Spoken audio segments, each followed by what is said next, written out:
When you take a look back at WWE and talk about the greatest factions of all time, the Shield, well, they may be right near the top. You can't argue that this group took the WWE by storm and created 3 of the biggest modern day stars. Most factions you'll have only one breakout single star, but the Shield, that was different. After it was over, you would see the emergence of some of the new faces of the company. Roman Reigns became the guy. Seth Rollins became one of the best wrestlers in WWE, and Dean Ambrose, well, he had his time for a brief moment. Today, we're going to look at what went wrong with Dean Ambrose.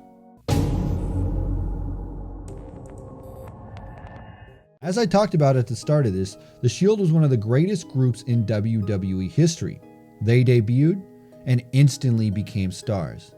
You see, these 3 spent tons of time in FCW and all had chips on their shoulders. They wanted to succeed, and together they would do so.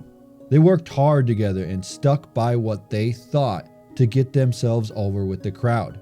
They gelled so perfectly together. If anything the Shield did, it hid all of their weaknesses.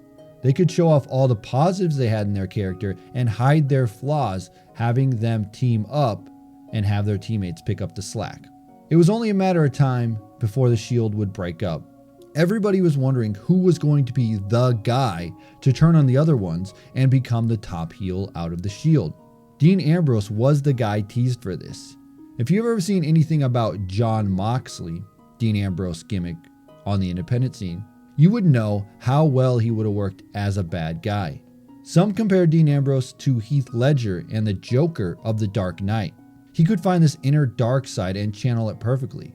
Promos of John Moxley were shared all over online. And, well, everyone thought when the Shield broke up, he was the right guy to turn heel, but that didn't happen. When least expected, Seth Rollins was the man to turn his back on the Shield, and he joined Triple H and the Authority. After this, you could see where this was going. Roman Reigns was set up to be the face of the company, and Seth Rollins, well, he was set up to be the workhorse main eventer. Eventually, Roman Reigns would get the world title and be thrown in front of everyone in big matches. He was their guy. Seth Rollins would win championships, wrestle great matches, and become a true main eventer. Dean Ambrose, on the other hand, well, he would have his ups and downs. You see, Dean is a great wrestler and a great character if he was used properly. In WWE, however, he would be used in so many wacky situations, it was corny. Now, this may sound made up, but one time, Dean Ambrose picked up a TV monitor and it exploded right in his face, costing him a match. I know what you're saying. Ambrose won the WWE Championship. Yes, he did. Dean Ambrose won the WWE Championship when there was only one title. Then they did a draft and Ambrose was moved to SmackDown. SmackDown then had AJ Styles become the face of the brand and had Dean Ambrose lose to him. They would have great matches, but after that, Dean went back to being a utility type of guy. Dean was the kind of wrestler that could put on good matches with everyone, but he wasn't featured as the top guy. Even when Dean Ambrose was the champion, it didn't seem like he was the main focus.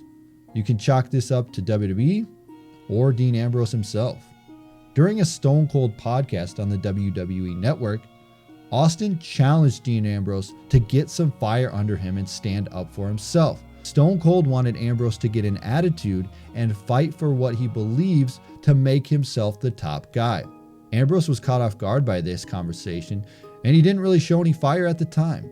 From everything I've heard about Vince McMahon, he likes people to challenge him and show them what they're made of.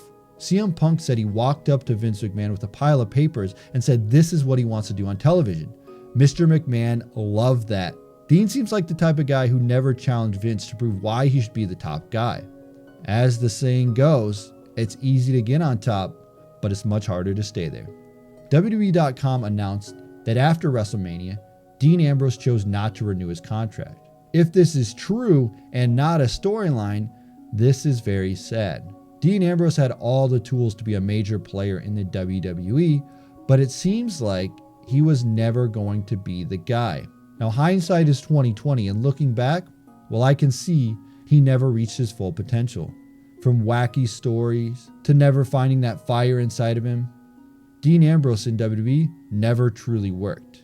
To me, the best version we got to see of Dean Ambrose, well, that was him in the Shield. He got to show his Joker side a bit and put on amazing matches. I know that not everybody can be main eventers forever, but Dean Ambrose should have been a top guy for a long time. After his WWE Championship reign, he slowly just went back to being a mid-card guy. Even when he did main event, it was only because Brock Lesnar wasn't on the shows. As I said before, Dean Ambrose is a utility wrestler to the WWE. He's a nice guy that can fit in the card anywhere they need him, but he's really not the face of a company. If Dean Ambrose is really leaving the WWE, well, he needs to go back to his John Moxley days and find some ruthless aggression inside of him.